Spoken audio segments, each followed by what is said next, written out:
अगर आप इराक़ में हैं और पाकिस्तान जाने का सोच रहे हैं और बच्चों के लिए चीज़ें ख़रीदनी हैं और सस्ती नहीं मिल रही, भाईजान सबसे बेस्ट मार्केट है इराक़ की। सस्ती चीज़ें और बच्चों के सब खिलौने इधर मौजूद हैं।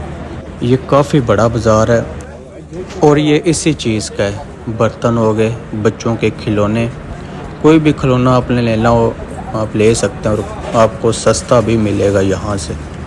अगर किसी और मार्केट में जाएंगे आपको मुख्तलिफ रेट मिलेगा, अगर इस मार्केट में आएंगे तो काफ़ी सस्ता है। मैंने भी एक दो दुकान से पूछा भी था, काफ़ी सस्ता माल है।